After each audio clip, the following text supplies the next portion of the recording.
maging sa pagbuhay nito sa amin.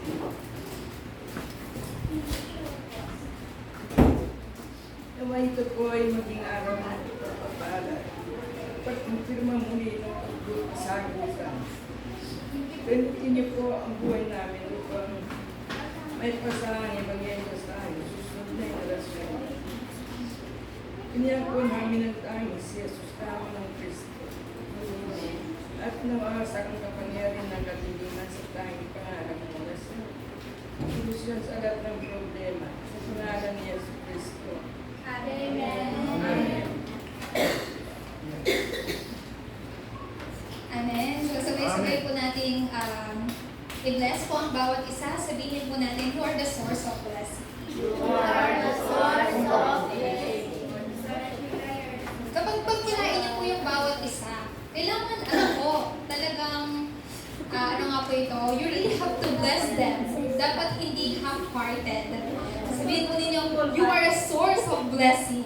You are a source of blessing. Wholehearted. Amen po. So we are all of source of blessing. So let's go directly po sa mensahe po natin ngayon. So katulad ng binasa po natin, ayun po yung binasa po natin, yung pagtawag po ng Diyos kay Abraham. So, di po ba? From that message po, what you have to first na mapanghawakan po ay ito.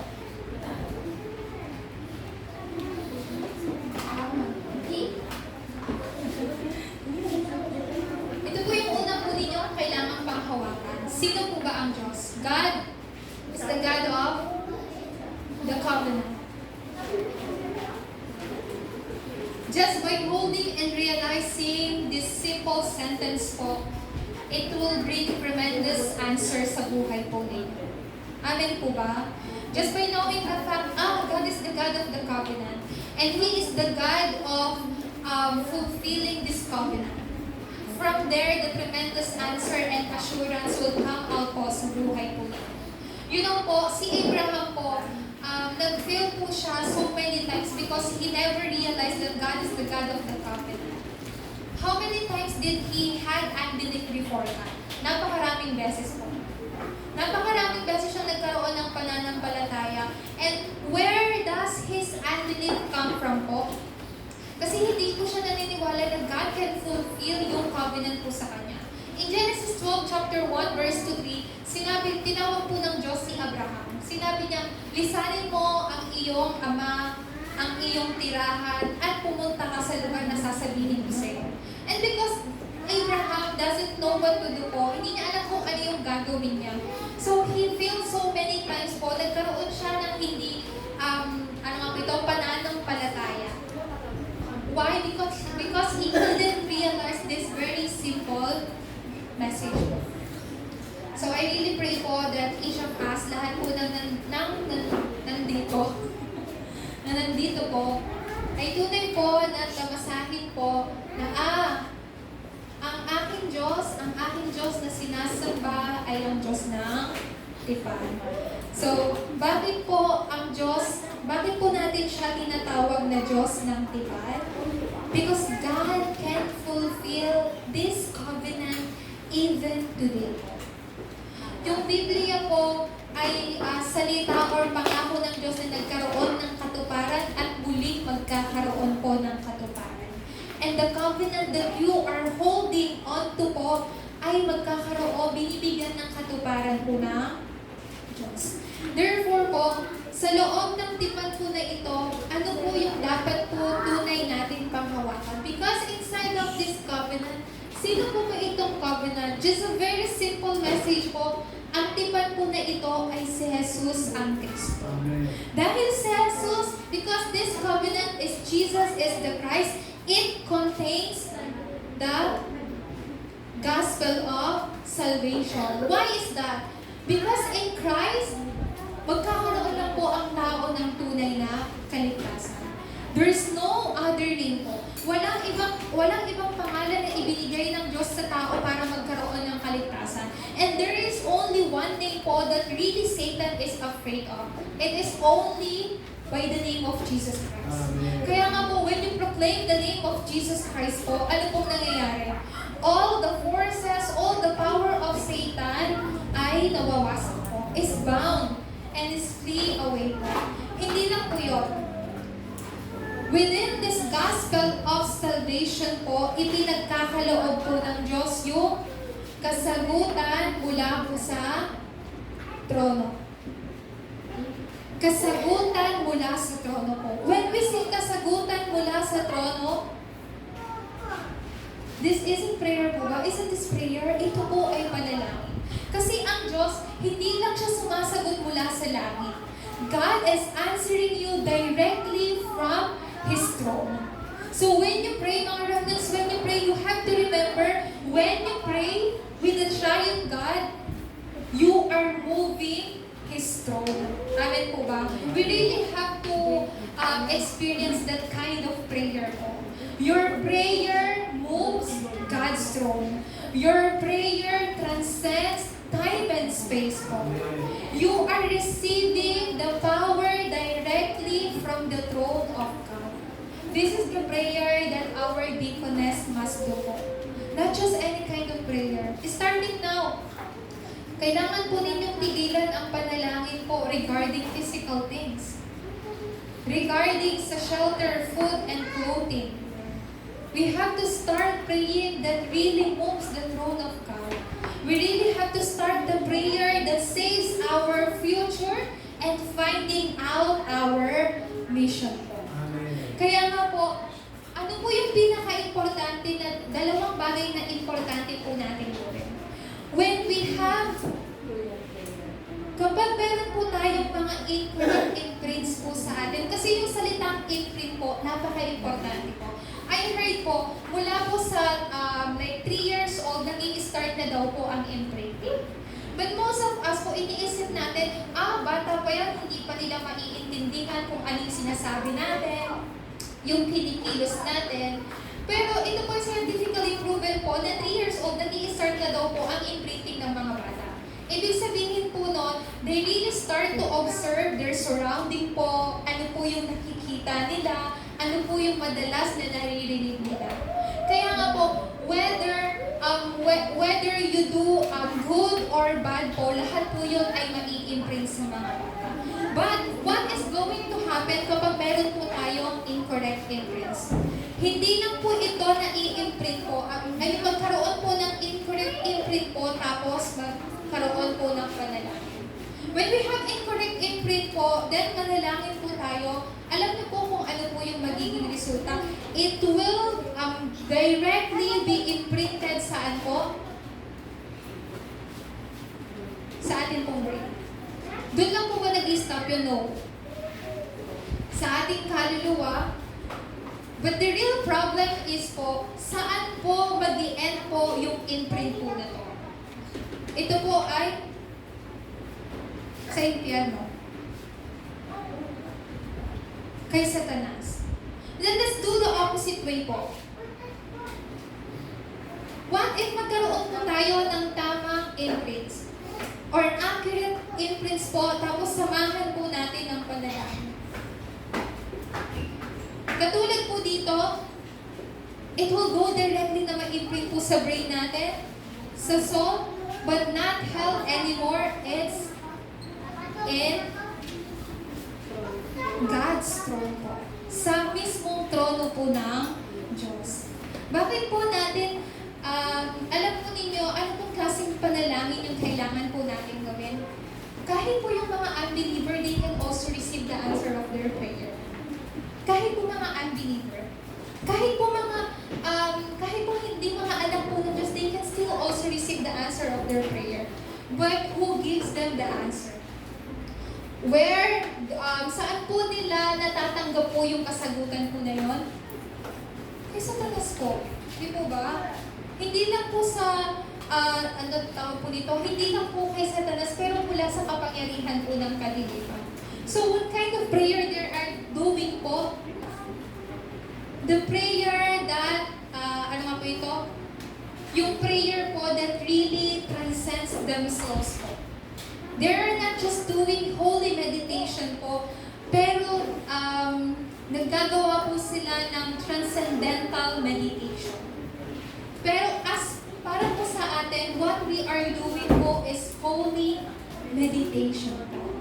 Ang holy meditation po ay sa loob po ng salita ng Diyos. So, meron pong mga, I want to give you, ano nga po ito, very easiest example po.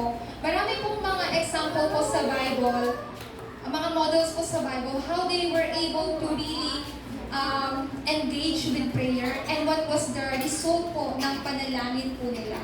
So, to what extent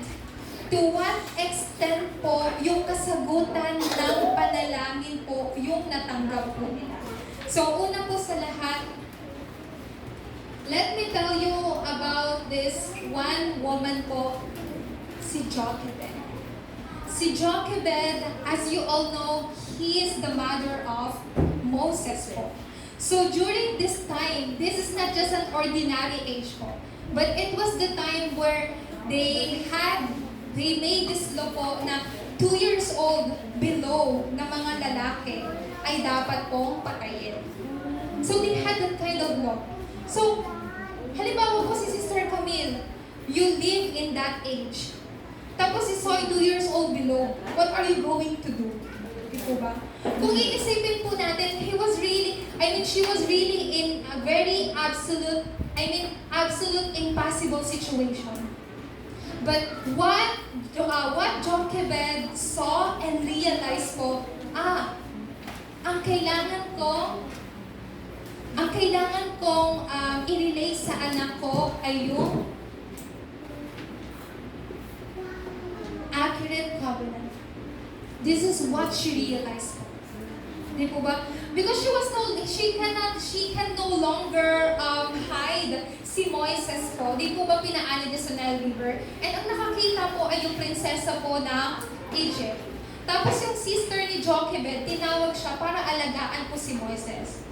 So, mula sa pagkabata ni Moises, Jochebed really used that time very well po to relay the accurate covenant to young Moses po. And then, she sent him into palace. Mga deaconess, this is not just kind of story po sa Bible. This is your evidence already po. When you pray po, look at here po. The accurate covenant that Jochebed relayed to Moses po, it seems a very, very long time po yung kasagutan, but 80 years later, you can see the evidence po. What you can see here is the answer. The result of relaying this covenant. Pastora, isn't it too long? 80 years later. You know, it's still in God's hand po. It's still in God's hands. Am I still alive kapag yung anak ko 80 years old na? You don't have to worry about yourself. You have to worry about your children's future po. Tama po ba? And this is what Jochebed realized po. I cannot save this age. So, I am going to relay this accurate covenant to Moises. And that's what she did po. Yan po yung ginawa niya. And 8 years later, si Moises, he became a great leader po ng Israelites. God used him to, para i-lead yung mga Israelites out of Egypt po. And si Moises, isa po siya sa mga characters po ng Bible who really experienced the miracle of God po. 10 miracle po yung kanya pong naranasan. At siya po yung main figure po noon. Hindi lang po yan. Another example po. In 1 Samuel, chapter 1, verse 9 to 11, who is this woman po? This is Hannah. You know po, what Hannah, ano po yung nakita po ni Hannah? Hindi lang po nakita ni Hannah yung sitwasyon. I mean po, he was really in a desperate situation. Nung nananalangin siya, full of despair. Full of pagrereklamo po sa Panginoon. She was praying not for God's will, not for God's desire, but she was praying out of desperate. Nagiging desperada na si Hannah. Kasi sinarado na po, tawag po dito, hindi po siya magkaroon po ng anak.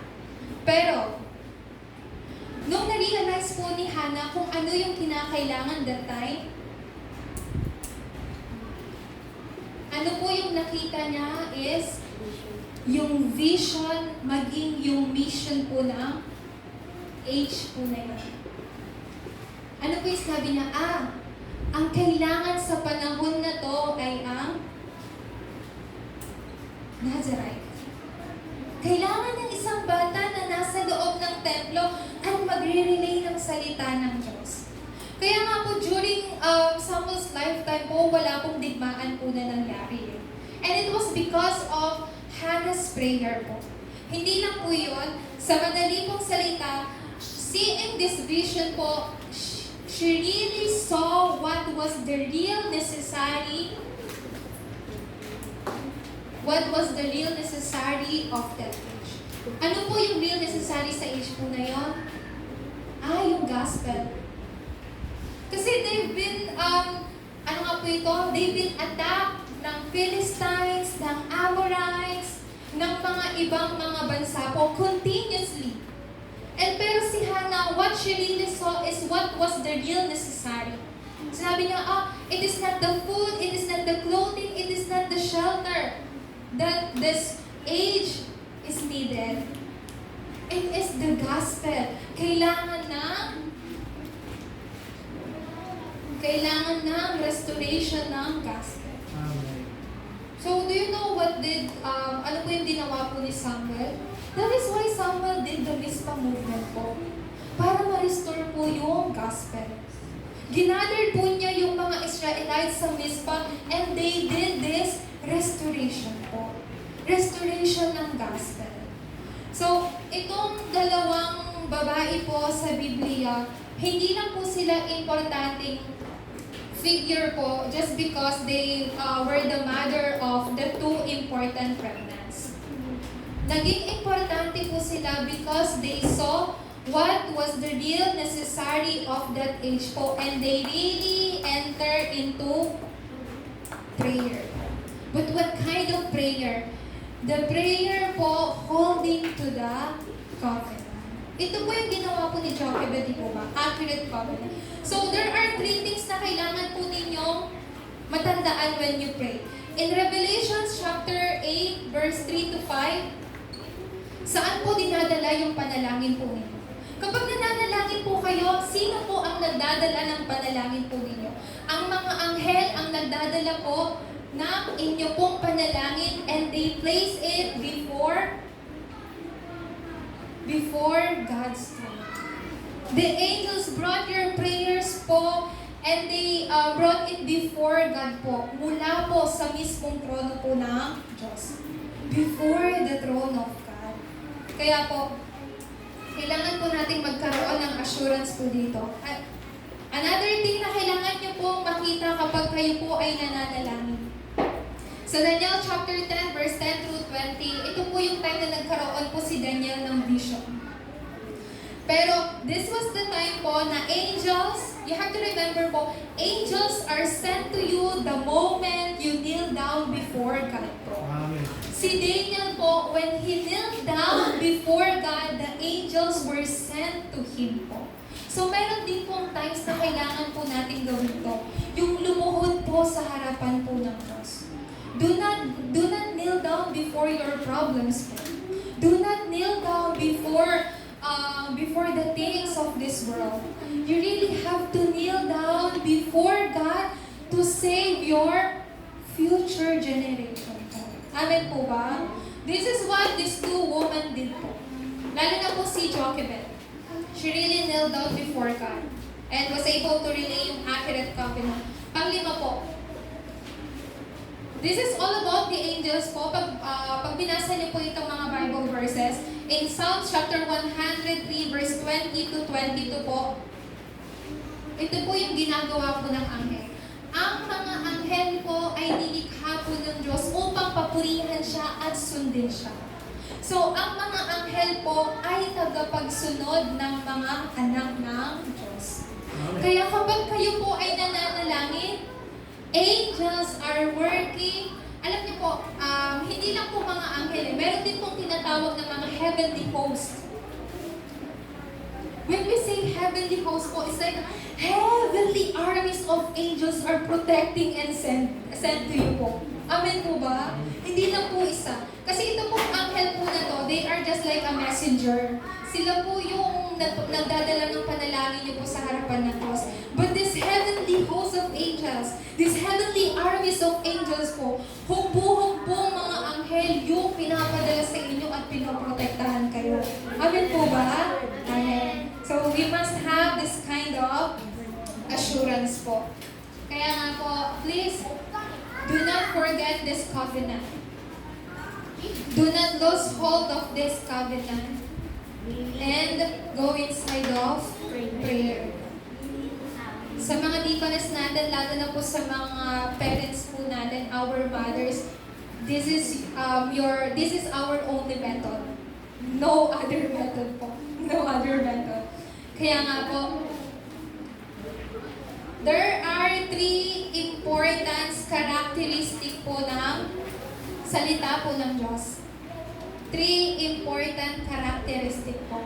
So, ano po ang 3 characteristics po ng salita po ng Diyos na to, this Word of God? Una po sa lahat, because God is the God of the covenant, He gives it and He fulfills this covenant. He is the one who gives the covenant and He is the one who fulfills that covenant. It's easy, right? Because God is the one who gave you the covenant and He is the one who will fulfill it. All we have to do is not to have this belief po. All we have to do is to trust before God po. So ano po yung kailangan po natin makita dito?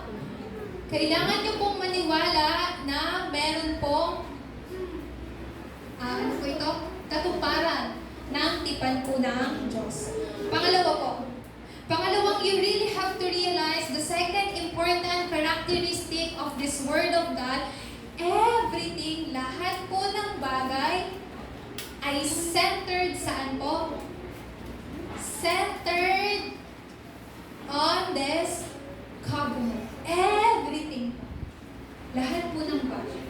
Lahat po ng bagay ay kumikilos centered to this covenant po. So, and God fulfills yung pangako niya po, yung pangako niya sa inyo na nakasentro sa salita po ng Diyos. Pangatlo po, so what is going to happen if you engage to this covenant po? Ano pong mangyayari once na magkaroon kayo ng engagement or pagtamasa sa tipan po na to? In Genesis chapter 1, let's see the, ano nga po ito, isa-isang verses po ng chapter 17, verse 1 through 5 po. In Genesis chapter 17, verse 1, ano pong sinabi po ng Diyos? Sabi niya kay Abraham, I am God Almighty. From there, God already said who He was. What kind of things He can do. Almighty. Kung ikukumpara po sa Diyos, maliban po sa Diyos, meron pa po bang makapangyarihan po dito? Wala na po dito ba? So, God is Almighty po. Sinabi po ng Diyos, I am the God Almighty. Ako ang makapangyarihang Diyos. So, sa madali pong salita, God,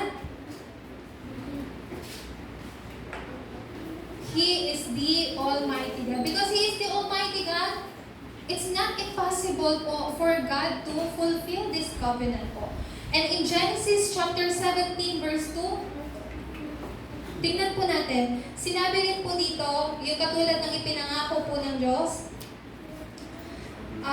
sinabi po niya na kung ano po yung mga bagay na kanyang gagawin po once na sundin po ni Abraham ang pangako niya po, ang pangako niya sa kanya.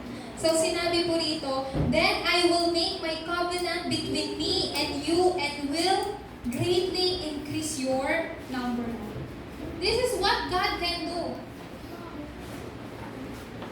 Kasi in Genesis chapter 12 verse 1 to 3, ito na po yung una pa lang na covenant na sinabi po ng Diyos kay Abraham, di po ba? Sa pamamagitan mo, pararamihin ko ang iyong lahi, ang mga lahi dito sa mundo, so you will be blessed. And once again, ito po ay muli niyang minention sa Genesis 17 verse 2.